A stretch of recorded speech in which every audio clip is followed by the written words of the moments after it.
तो ऐसे मनुष्य कृष्णगिरी आए हैं, साधना करना है हमको। क्या करना है? साधना। साधना कैसे करेंगे? सदना है। क्या करना? सदना है। क्या करना बेटा? सदना। सदने के लिए जो मन में भाव लाता है कि सदूंगा। देखो, धन चाहिए, खूब ढीगला धन चाहिए। कई लोभी नालायक यहाँ आए हुए हैं, धन के चक्कर में, पैसे के चक्कर में आए होंगे। तो किसी भी कारण से आ भाई, तो किसी भी प्रकार का हेयर स्टाइल करने जा, लेकिन हजाम जैसे बोलेगा वैसे सिर नीचे ऊपर करना तो पड़ेगा ना। हेयर स्टाइल तेरी मर्जी की है, लेकिन करना हजाम के मर्जी से ही पड़ेगा ना। तो हजाम के मर्जी से ही तुम्हारा हेयर स्टाइल होने वाला है, ये ध्यान रख लो। जय गुरुदेव। हाँ, हजाम की मर्जी से ही तुम्हारी हेयर स्टाइल होगी, तुम्हारी मर्जी से नहीं। मैं ऐसे बोलूं तो मैं सिर ऐसे करूंगा, ऐसे बोलूं तो वैसे करूंगा, फिर सिर पर चीरे ही देखना, बाल नहीं देख सकता। तू चाहे जैसे बाल कटवा, लेकिन हजाम के हाथ में तेरा सिर है। हाँ, तो वो जैसे नियम बताए जाते हैं उसी नियम से संकल्प बदलता है। देखो, मंत्र नहीं बदलते, संकल्प बदलता है। हे भगवती, इस मंत्र जाप से मुझे आरोग्य देना मां, ये मंत्र जाप से मुझे धन देना मां, इस मंत्र जाप से मुझे प्रतिष्ठा देना, इस मंत्र जाप से मेरे पूर्व जन्मों के कर्मों को नष्ट करना मां, इस मंत्र जाप से मुझे मुक्ति देना मां। देवता क्या करते हैं? हिसाब का बराबर हिसाब कर देते हैं।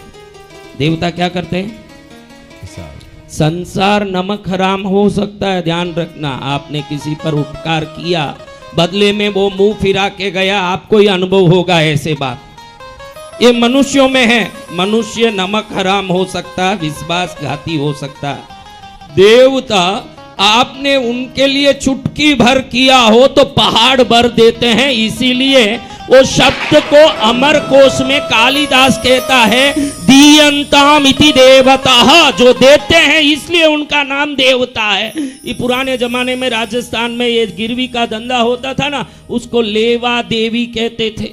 क्या कहते थे? लेवा देवी। आज भी जितने भी जैनों के, मारवाड़ियों के व्यापार होते हैं उसको लेवा देवी कहते हैं। गिरवी के धंधे को क्या कहते हैं? लेवा देवी। पद्मावती को क्या कहते हैं? पद्मावती को क्या कहते हैं? देवी। और इस धंधे को क्या कहते हैं? हाँ, कुछ वस्तु को हम ले लेना बंधक के रूप में, बदल में उनको पैसा दे देना। देने वाली देवी, लेने वाला लेवा, ये लेवा देवी धंधा। भक्ति में भी यही है। माँ हमसे भक्ति लेती है, बदले में इच्छा देती है, इसलिए वो देवी है।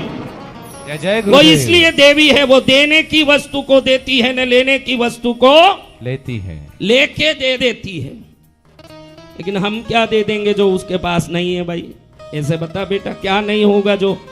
देखो, पद्मावती उपासना साराबाई मनीलाल नवाब अहमदाबाद वाले प्राचीन ग्रंथ की ऋषि मुनियों से रचना की हुई संकलन का पुस्तक है पद्मावती उपासना।